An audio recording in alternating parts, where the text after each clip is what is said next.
Welcome to the Financial Beast podcast. I like to say this is the most electrifying hour of content if you are a practice owner. How about that?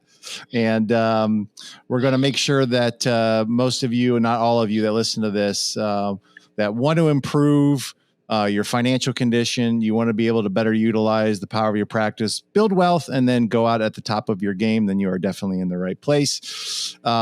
Speaking of going out at the top of their game, at the topic of this podcast today was exiting and like, what is life after exiting? Because over the last 5 years, there's definitely been, especially in the healthcare space for small practices, there's been a infusion of money from corporations and all other types of groups that has allowed the industry to really experience, I think, well, I don't know how else to say it, an increase in value of businesses.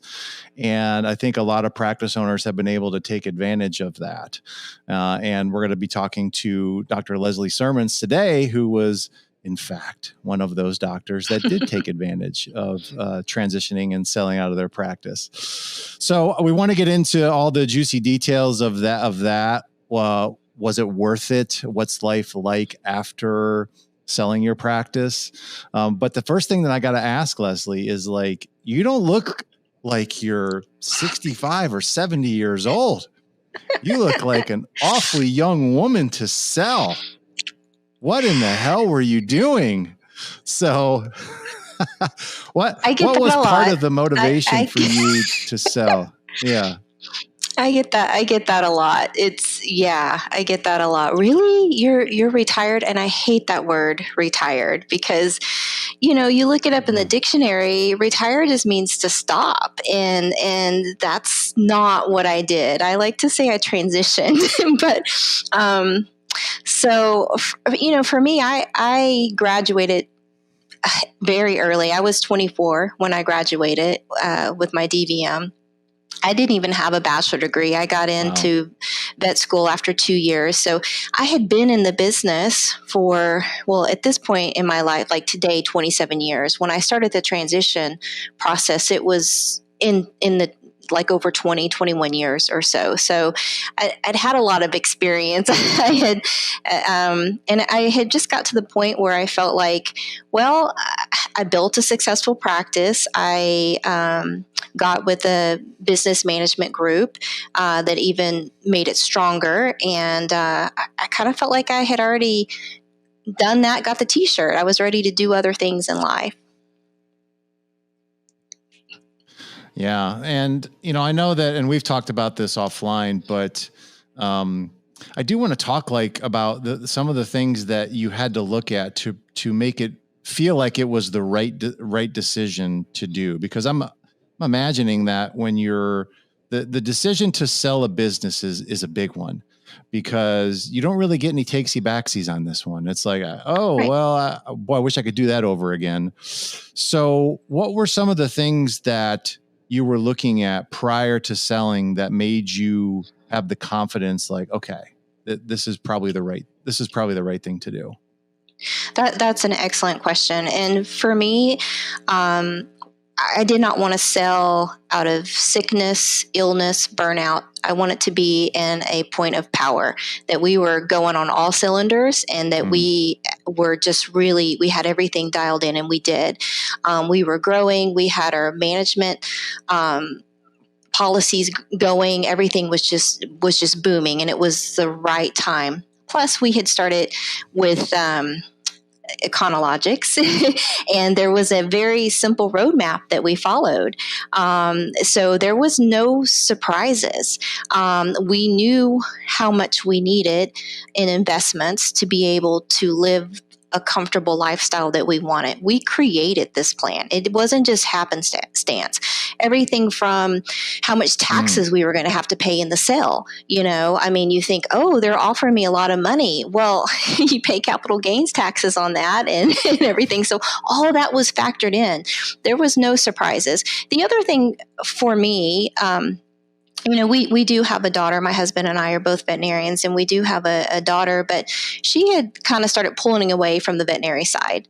If she was really like this was in her blood and she was going to do veterinary medicine, maybe we would have held on for that, but there was no reason to hold on to that. And the other thing I would say is that you can always create a new business. You can always go out and create something else. So I started looking at my business as an asset and as a business and as a tool instead of defining who I was and what I was. And the timing was right. I mean, it came at a time when the larger corporations were buying practices at, 2 to 3 times the value of them. And that was just unheard of. And so that played a factor. So what I'm saying is it wasn't just luck. It was deliberate. It was strategic. It was thought out. It was a exit strategy that we had worked on 3 years prior to we actually exited. And there was no surprises in it. By the way, I have a copy of this, and you can probably see it right here. Of course, I'm not going to let everyone see this right here, but you actually did write a lot of these things out, didn't you? I mean, you got it out of your head, you got it onto a piece of paper, and I'm looking at some of these things that you wrote down that you would like to do, and I've knowing you now, 6 years later, I mean, some of these things have definitely come to fruition. Paying for your daughter's college, having enough, income to live the lifestyle that you want. I don't know about the writing a book yet. I don't know if you got around to that one yet, or is that still on the list? Haven't got around to that one. A book and I did travel to Africa with World Mission Rabies. I did travel to Africa and do that on a global scale. I am teaching, and so it was kind of cool to pull that letter up.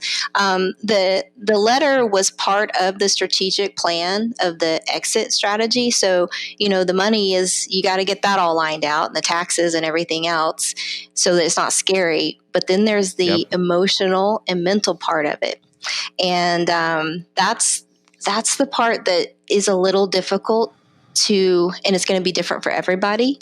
But I think that's the part that is a little bit difficult to prepare for. So that was the purpose of the letter.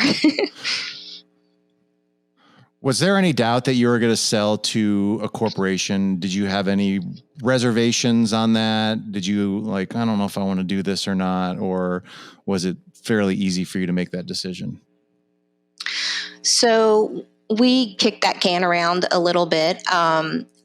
We gave right of first refusal, I guess you could say, to one of my associates that had been working with us we were a multi-doctor practice at the time. And I would have loved to sold to one of my associates. The problem is the practice had gotten so big that it was very difficult for an associate to purchase it, to get the funding from the bank to purchase it. Mm-hmm. So that excluded that. And then I decided if I was going to sell to a corporation, I wanted to go to one of the, in my mind, biggest, baddest corporations out there. So that's who I kind of dated, honestly, for like a year and a half before I even made a decision to sell to them. Gotcha. And then what was the sales process like for you? I mean, was it stressful? Was it, did you have a lot of help? Did you what was that process like as far as going through, dealing with a big corporation who, quite frankly has, hundreds of millions of dollars and has legal staff and, has all the resources possible. And here you are, a multi-doctor practice in the middle of Texas. What is there any, how was that process? And is there anything you would have done differently? I don't think there's anything I would have done differently. I felt very supported from you guys at Econologics. I was dealing with individuals within the corporation as well. I had a point person that we went back and forth to.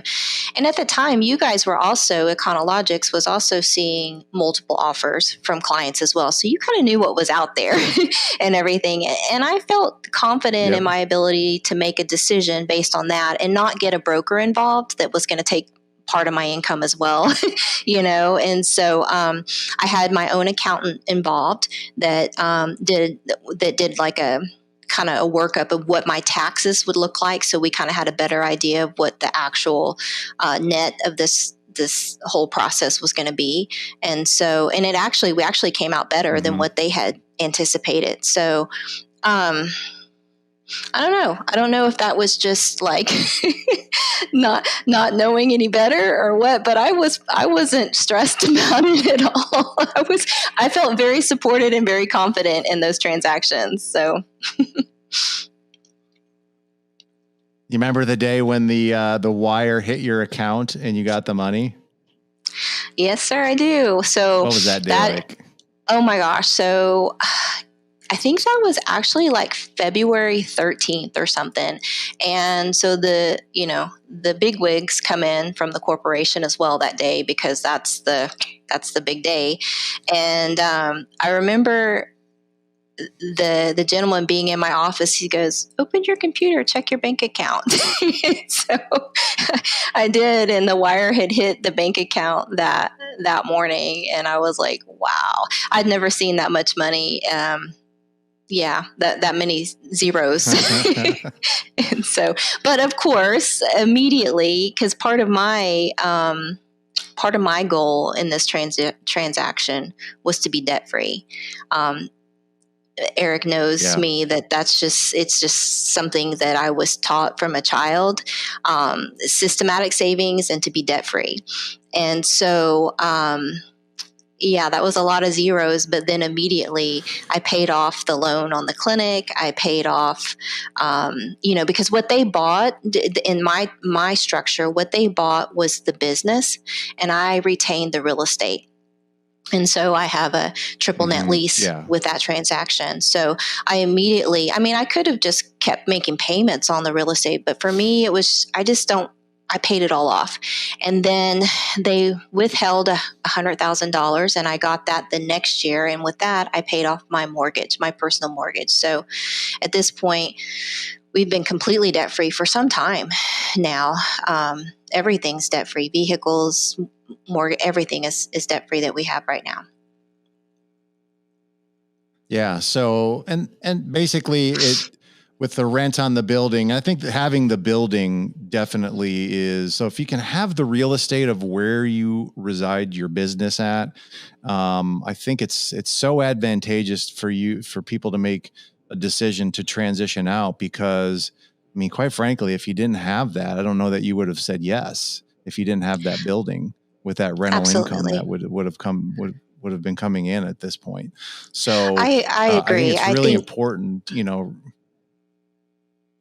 I agree. I think the real estate was a key player in that transaction, and I see that as well. And to have that, and I've even run the figures, my simple math, as far as like what I get in rent versus if I took that, sold that real estate and invested it at a 5% return, I make more in rent than I do if I took that and invested it, because then you also have to pay capital gains tax, everything else too. So it makes more sense to me to just hold on to that. And now I understand why I get multiple offers every year, people wanting to buy that real estate from me. Yeah. Yeah, they know that there's a dependable renter in the building. I mean, the corporate office that bought you, is probably not going anywhere anytime soon. It was a really nice building, so it's a great asset to have. So I definitely encourage people to try to get the real estate, depending on where you're at, if it's possible, so that you can have that as an income source. Okay, so you sold. And then you were asked to have to stay on for a little bit. What's been your experience with, and it's okay because, we're not going to name any corporate groups or who they are, but in general, what's your experience been like with the transition and, kind of working with a bigger corporation now? I think at the end of the day, it comes down to the boots on the ground, and it comes down to the leadership and the management on the ground. You hear people say, "Oh, it's a corporate business," or "Oh, corporation." At the end of the day, what I see, because I relief now and I'm in different hospitals, and it really does boil down to the boots on the ground. For my particular transition, so my husband and I were both working in this business, and so for my transition, at the time we were both working as DVMs, but I did more of the financial stuff, the payroll and the more of the administrative stuff, So that whole part of my job went away. So in anticipating that, I signed up for an acupuncture course, and the corporation paid for me to go do that so I could stay busy and stuff. We didn't lose any team members, I would say, except for one of the associate vets that couldn't buy it. It actually worked out good for her because she went on and opened her own practice a couple hours down the road, which was great. That would have never happened, So we signed an agreement to stay on for 2 years. My husband stayed on a little shy of 2 years, and he actually started a veterinary dental residency training program. And then I continued to stay here because our daughter was just in high school. So it was a little too early for that freedom. And so I actually wound up staying on for 4 years. The first 2 years, really not much changed. There was no change in the signage. There was not a lot changed, The third and fourth year, you kind of get a few things changing that it makes sense from a business standpoint, But it was just time for me to exit after about 4 years. It's difficult, I would say, even though I was medical director, it's difficult being medical director or being in a position of leadership or power when you don't own the business anymore and you used to. You used to be able to make decisions in a split second. Yeah.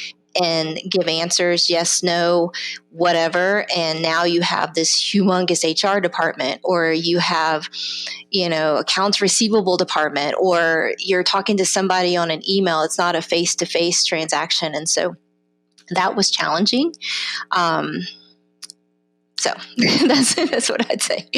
I think our transaction went better than most. I've heard some horror stories out there where half the staff leaves, or there's just a lot of seems like uprising suddenly against the previous owner, and so I don't think we experienced any of that. Well, I try to tell owners that, because I think there's a consideration that when you leave, because now you're basically selling the practice. And I don't know if did you have any I just want the staff to be better off, with the next owner. Of course, I think most people do. Mm-hmm. Okay. But then they also have this idea that nobody's going to leave. I want everyone to stay. I want everyone to, continue on with the new company and not have any, uprisings or people leaving. And I just don't know that that's a real expectation. I know it's not, because there's just some people that just cannot handle any change at all. You probably met those people. And so, if you're thinking about selling your business and you want to have 100% retention of your employees, don't sell it then, because it's probably not going to happen. So you're going to have people that are going to leave that can't handle the change, and that's okay. I think from your perspective, you just wanted to make sure people were going to be better off, either the same or better off with the new ownership. I'm sure you had some kind of consideration with that when going through the process. And really there was 3 pillars that was important to me. So first one is it was financially advantageous for me First one. Second one is that my employees were going to be better off. The average working wage jump. Suddenly we're outside of Austin, Texas, and suddenly we're not paying rural rate wages. We're paying, those kind of wages. So their average, when I left, the average working wage had already gone up probably like $5 an hour per employee. Now that's happened in the veterinary industry overall in a lot of places, but right. Health insurance was a huge thing. When Obamacare came through, I wasn't able to provide health insurance for my employees like I could before. So suddenly this big corporation their benefits, the health insurance, the pay rate. So it was better for my employees. Plus, when you own the practice, it's you. When you're in a corporation, there's more chance for growth. So there's opportunities for them to grow and to lead positions, management positions, things like that. I could only offer so much within my building.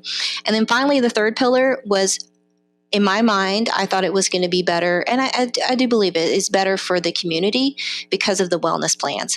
As a private practice individual, it was really difficult to bring in community wellness plans, and who keeps up with that and all the nightmare of that. They have these huge, care packages and stuff like that, and it's just best medicine. You don't have to make a decision. Does this animal get blood work, or does he get a catheter with surgery? It's just all included, and it's at this monthly fee that's affordable based on the demographics of your community. And so I led with that, the 3 reasons that we did. The day that we transitioned, they brought in their top people, and that's, they're like, okay, here's what you're going to get as an employee.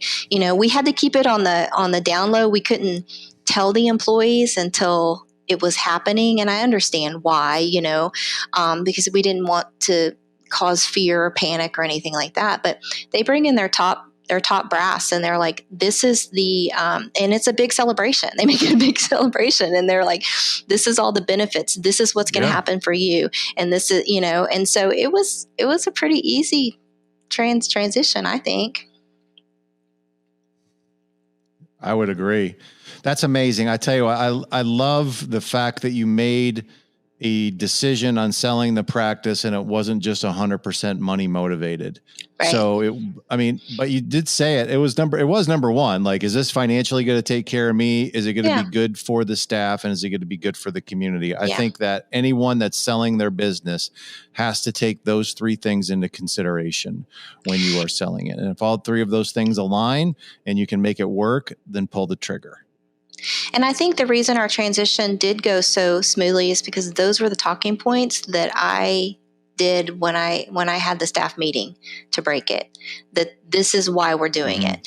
And that was something that they could all get behind, they all understood it. So I love it. What did you struggle most with personally after the transition?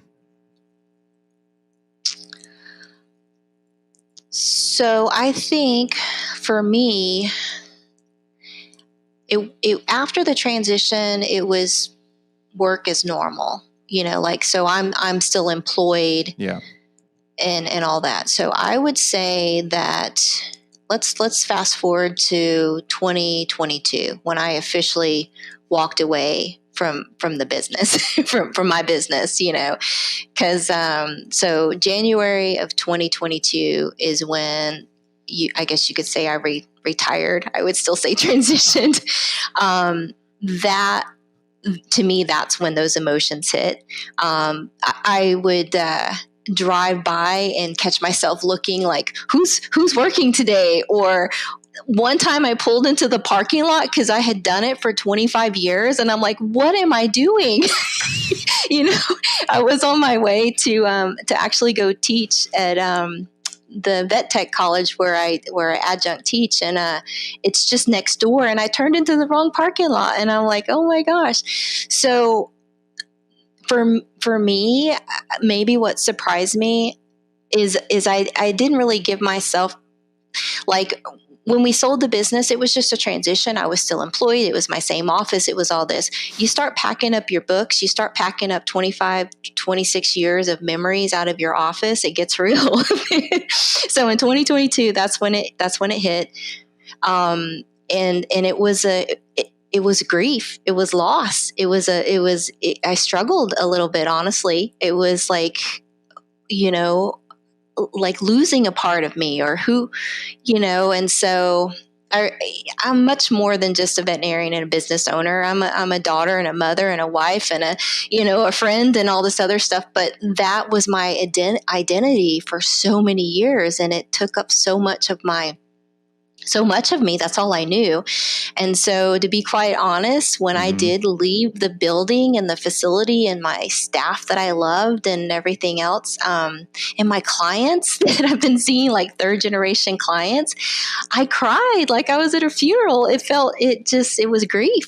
I don't know how to say any different. And that year, 2022, I was a little lost, honestly. I was, so I retired and I wasn't working. Did you? Mm-hmm.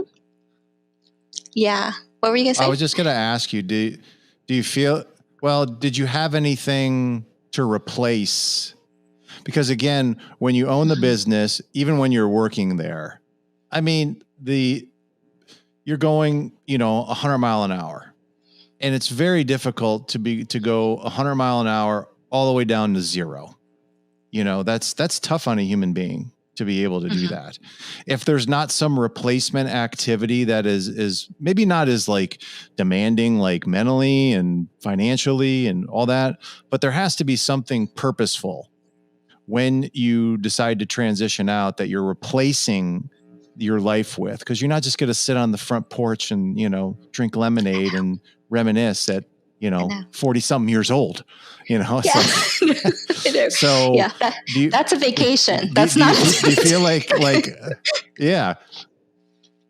I mean, do you feel like you had that replacement activity already mapped out, or did that kind of come, afterwards? Okay. So I think it came afterwards for me. So I was adjunct teaching at the vet tech program. So I did have that. And it's not like that the corporation wasn't bending over backwards for me. I mean, they let me work whatever hours I wanted. They were letting me do adjunct teaching at the same time. I mean, I had the sweetest position ever, but my passion wasn't there anymore. I was ready to move on, and it was nothing that they did. It was just time. So I continued. My anchor point that semester was I continued to teach just a class or two that semester. Then for that summer, I actually went and spent the summer in California with my husband, he's actually at that point his third year of dental residency. So I just loaded up the animals, drove cross country. Like, what the heck am I doing? and landed in California for the summer. Shout out to Sergio, by the way. Yeah. Right. So, if you've never driven cross country with 2 cats and 2 dogs, you should try it. It's interesting. But spent the summer there and got to experience California, Huntington Beach, Newport, all that stuff. And then, so I started thinking like, okay, I need something more than this. I know that the things that make me happy, I love making memories and new hobbies, but I want to be helping others. I need to do something. I need to, that fills that purpose. So while I was in California, I started thinking about that, and I started like, well, okay, let's try some things that you haven't done yet. And so I signed up to do relief work at emergency hospitals. I was a general practitioner. Yeah, we saw emergencies, but boy, to work a 12-hour emergency and critical care shift, that's an adrenaline squeeze. Or I signed up to do high volume spay and neuter clinics. I mean, yeah, I did surgery my whole career, but like 24 to 30 in a 6-hour period. No, that's an adrenaline squeeze. So I started kind of putting myself out there and trying things that I hadn't tried. I worked at an urgent care model. I became curious about how other practices were running and their teams and stuff. And so, and then I took one of my first hobbies that I got into was beekeeping. I took an online course and was fascinated with kind of just how the colony manages their little beehive. And yeah, so I'm a beekeeper now. I started dog agility, which I didn't know that. Yeah, I started jogging. So towards the end of 2022, my plan started coming together. But for about 4 months, it was weird. I went through all the stages of grief. I went through loss. I went through anger. I'm like, why aren't they calling me? Why don't they need me to work? How are they functioning without me?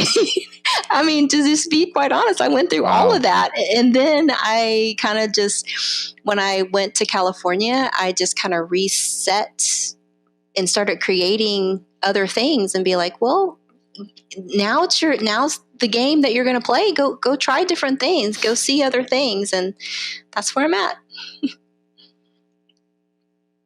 And what was the North Star? What was that thing that you always, even when it was kind of dark and when it was like, and confusing, I'm sure, like, was there anything that you just always like, maybe you learned this when you were young or just like a philosophy of life that you just were like, okay, regardless of how bad it gets, I'm going to be okay. Is there anything you relied upon, at that point in time?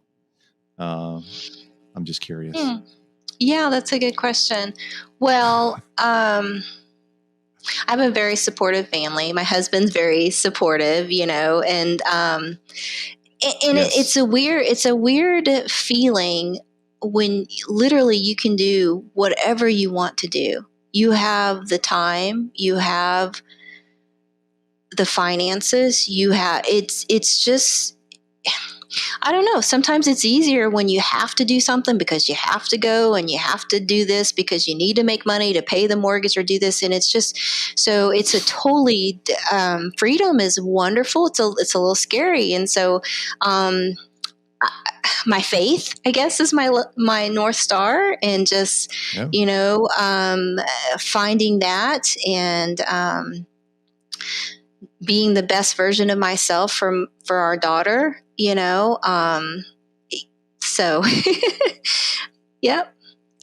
Setting a good example. No, those are all excellent. And I think that's, people have this idea that, okay, I made it. I have all this money. I have all this freedom. And now I can just go basically do whatever I want to. But the more I've talked with people, the more that once you reach that point, that's like the loneliest, almost like most despondent place to be, because there's no game left anymore. That's right. Like I was able to accomplish this thing, but I don't have a game or people around me that that I enjoy, that I want to be around. So I think it's, I'm not trying to dissuade people from like not selling their business, because if everything aligns and it's going to be good for you and you have some replacement activity that's purposeful that can do it, then you should totally do it. But just know it's not all rainbows and roses, and you're going to be faced with some really serious decisions that you're going to have to make about the quality of your life. I think that's probably a true statement. I agree 100% with that statement. You always hear in the news about, I don't know, the person that wins the lottery or the newest pop star that's a millionaire, and then suddenly they're strung out on drugs and they can't function or something like that, and so freedom without limits is a little scary. And so kind of, I used to think, oh, my life is so planned. I just don't like, I don't work on Mondays now. I don't ever want to work a Monday again. that's my choice, But I pulled you out on a Monday, didn't I? That was fine. But like, what I've learned and kind of what I've circled back to, and like it's really been for me like this last year, right? Is that I do need, like, seriously, I have a list of things that I do, and I find that I'm a better person. When I have a checklist of things, that, okay, I'm going to accomplish this. I listen to motivational podcasts as well. And, there was one I was listening to, and he was talking about the 1 year and the 5-year plan. And I was like, I need to get back to that. I mean, I'm still living. I still need, where do I want to be in a year? Where do I want to be in 5 years? Just because that part of my life is over, owning the business, there's still a lot of other things going on. So the game that I'm playing right now is I work enough so that I can pay cash free for our travel and vacations.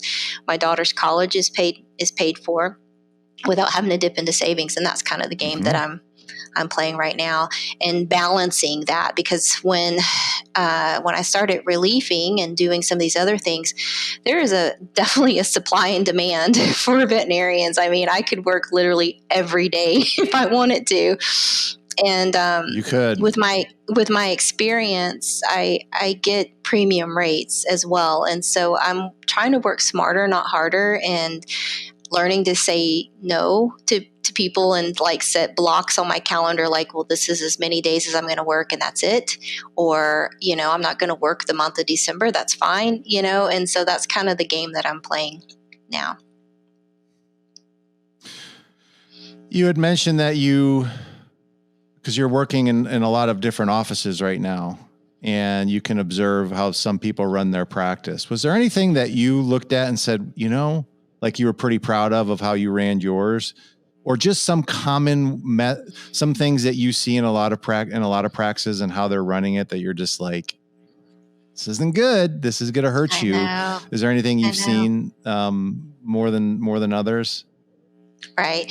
And I will say that I have whittled down the practices that I work with, or the ones that I want to be there. Right. And I will also say the best day for a relief vet is your first day in the practice, because everybody's happy and they treat you so nice. And then once you've spent a week there or something, you kind of become part of the team. And that's when you see like the nattering and this and that and all that other stuff. My husband and I both say this. We ran a really good practice. We really did. We were an AHA accredited practice, and just our record keeping and our standard of care were just top notch. I think when I sold to the corporation, I was curious to see, how can they make money? Some veterinary practices make literally 10 cents for every dollar that they bring in. And it's like, how are these large corporations making money? Well, maybe because they own the reference lab, or they own the dog food company or whatever, so they must get things cheaper. There was no magic formula that I found, honestly, to what they were doing. But I think the biggest thing, at least in Texas, that I see, it's a state law now. You need to have a complete TPR in your medical records. Medical records are going to get you. And so if you have to go to the state board and stuff, it's different for me to go in and work in different facilities, because it's like I have a new dance partner every time.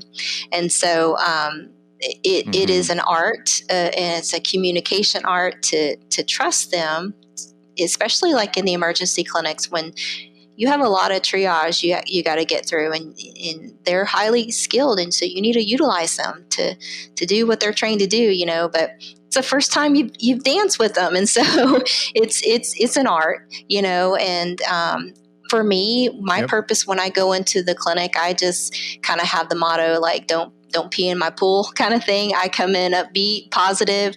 How do you do things here? And just, don't come in overbearing or anything like that. And I want people, and I think people like me where I go in relief, and they ask me back, and the teams like me and stuff. And it's not just about liking me, but I'm pretty chill.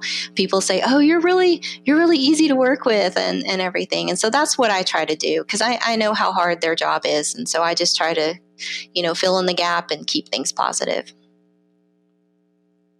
Do the owners ever pick your brain about, because they know, I'm assuming they know you had a practice and you sold it at some point in time. Do they ever pick your brain as far as like, hey, what did you do here? Or have you seen anything that you would do differently or anything like that? So most of the places I work for are actually corporations. But yes, some of the places that I work at, one in particular, knowing that I was a previous owner and I had sold and everything, and they're owned by the same corporation, they asked me a lot, well, what about this? Or how did you do this? Or and so, yeah.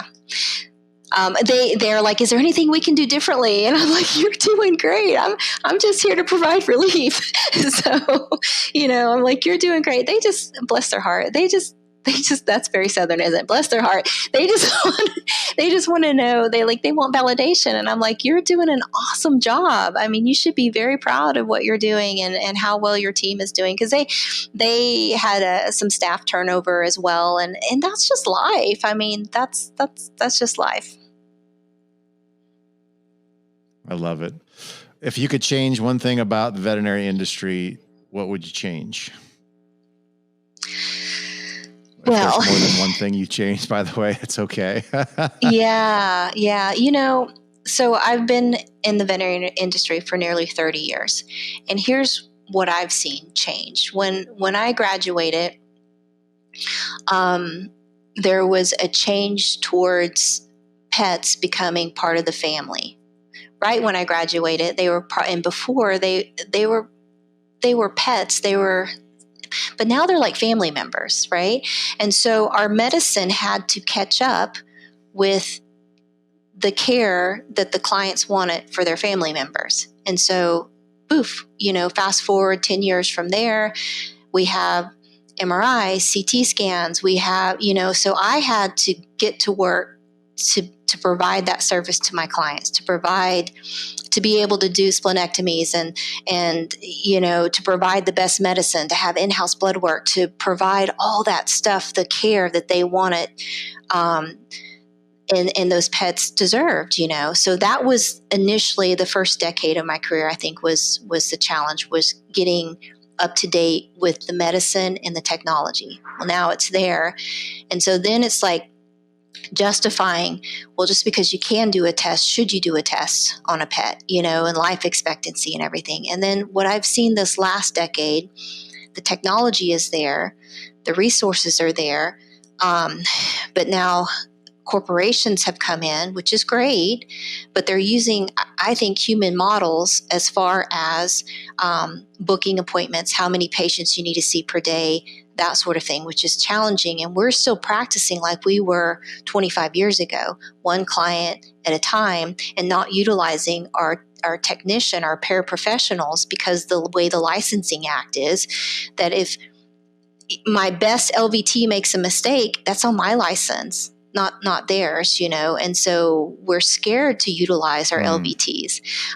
The recent TVMA meeting I was at, they had talked about a study that we're only using our LVTs at about 30% of their capacity.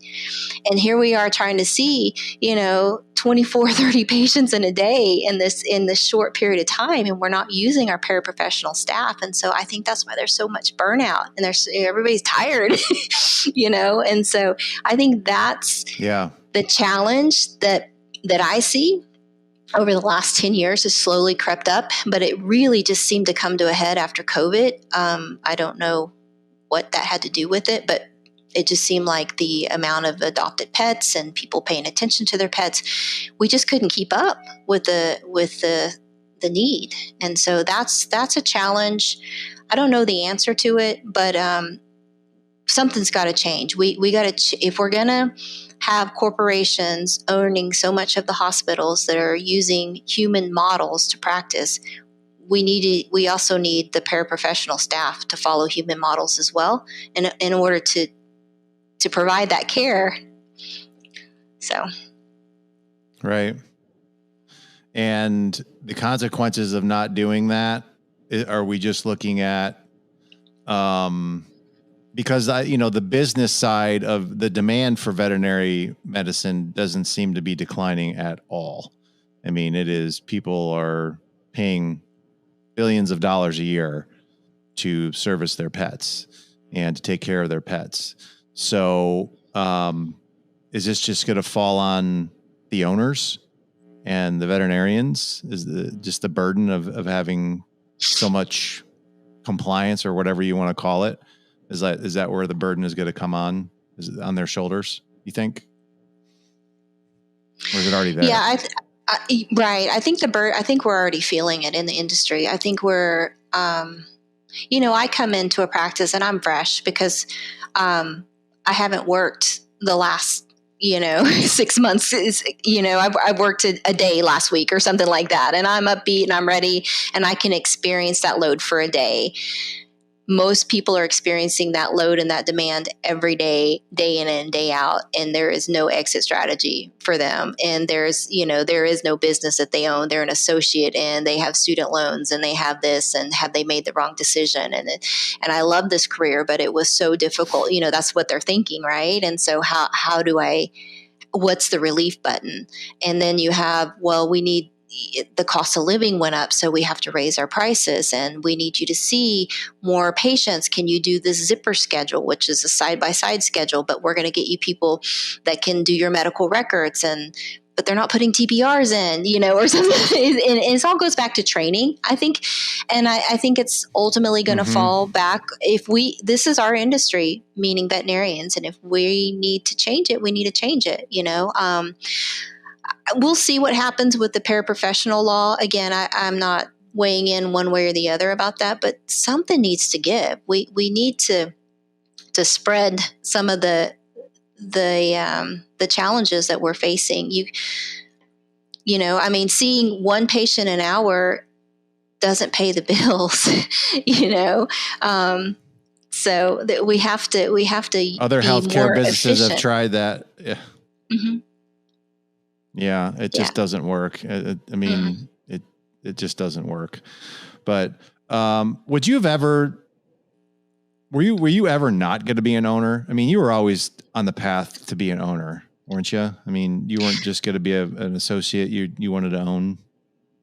That's correct. Yeah, for me, I wanted to be a veterinarian ever since I was a child. I can't say one thing that happened. It was just, I always wanted to be a vet. And so when I was about in 6th grade, my dad and me were talking, and he's like, well, what do you want to do? And I want to be a veterinarian. He's like, okay. So that's when you could start taking electives in middle school. And so instead of taking band and stuff, I was taking the extra sciences. And as I got older in high school, I was able to get like farm animals and such. But for me, in my mind, I was always going to be a veterinarian, but also an owner. I pictured this little small town veterinarian that owned my own business. I was more into the entrepreneurial part of it, as well as the veterinary medicine. Exactly. And, for a lot of people that are out there that think that because I'll hear a lot of associates, well, I just don't want to get in ownership. It's too stressful. It's, it's too much work. It's all these things. But man, it can also be awfully rewarding too. And if you play it right, like you did, it really can set you up financially more so than, being an associate for 20 or 30 years. Now, there's anything wrong with that, because some people just aren't wired that way, I guess. But, don't think that just because you don't have the training to be a good owner or executive right now. I mean, most owners never did learn how to be good owners, executives. You didn't learn that in veterinary school. So, it is something, it's a skill that can be learned. You just have to have the right people and the right, management system and, the right mindset to be able to make it work. Yes, I agree completely with that. And in my journey, my path, it didn't just happen like over the last 6 years. I first became a partner in the business that I was an associate in. And every year he would sell a little bit more stock to me and a little bit more stock and let that ride. And then I was able to build and design the small animal facility we were in. And then it just made sense. We asked to buy that from the partnership. And so then it was definitely all mine. And, that was a little scary being on my own, not part of a larger partnership and not having the tools or not knowing how to manage a business. And so that's when I started with, at the time it's called Veterinary Practice Solutions. And they gave me the tools. It's technology, just like anything else. I mean, you're not born knowing how to do a dog spay. I mean, you learn how to do it. So you're not born knowing how to run a business or how to communicate with an irate client or how to give constructive feedback to an employee. I mean, those are learned techniques. And so that gave me the power to run the business and to manage it by stats and to look at those numbers and to grow the business. And then, man, when I partnered up with Econologics, I took off like a rocket. We just took off like a rocket. We had 2 roadmaps then, and it just made sense. It just made sense how we were investing and what we were doing, and pre-tax and post-tax and all the different kind of vehicles, and it was balanced, and it just made sense, and so. Yeah, I guess for some, you look back and you're like, wow, that was lucky. No, that was strategically planned day in, day out for several years. And I guess that's why there was no hesitation or worry about it. The only thing I said that kind of caught me a little bit off guard was that in 2022, when I did physically leave that facility, and just that feeling of grief and loss and like losing part of myself. But I feel like I've found a part of myself that I haven't known since like I was more of a child. So it's a fun journey. I love it. I love it. Well, you are an asset to the veterinary community. You're certainly an asset to your household and to anybody that knows you, so I really want to thank you for coming on today. And, I'll ask a question, was selling worth it to you? I think I know the answer. But you wouldn't change a thing when it comes to that, would you? I wouldn't change anything. I wouldn't change anything. Even the little grief process I went through, that was a discovery period for me. And so there's really nothing I would go back and change. There's not. And, to put some numbers to it, I looked at what I was going to be making from the business versus if I kept it and I grew it at the rate I was growing it, it was going to be 5 years before I could sell it for what a practice typically sells for. I'm so glad. In that time, we experienced COVID. We experienced all other stuff. I'm like, it was like, your timing was impeccable. It was good. It was like being at the blackjack table and walking away. It was like, it's time. So, and at the end of the day, you can recreate anything. You can recreate whatever you want to do. It doesn't just end and it doesn't just stop. And for me, the idea of retirement, again, was like my father and my grandfather that worked for a company their whole life, and they retired at a certain age with stocks and retirement. And like my dad didn't even make it to that point. He passed away at 59, like 3 years before he was set to retire. So he never, he lived life, but he never got to have a transition or retirement. And so I have no regrets. I love it. It's so great. Well, I can't wait to see what your next 5 to 10 years looks like. I kind of know some things, but I think it's going to be interesting to see, like, how you evolve and things that you get into, because you obviously are an incredibly able woman and can really do anything that you want to. So thank you so much for kind of sharing what you do. And this topic, I think, is very important to a lot of people, because look, at some point in time, we're all going to have to transition out of the business, and you can either do it with your head held high, your chest out, and, knowing that you kind of conquered a mountain, or you can go out with a whimper and regret. And of course, no one should have to exit out of their business in that fashion. And you're obviously a testament to someone that went out, on top. And I think that's pretty awesome. So thank you very much for joining me today, Leslie. Thank you for having me.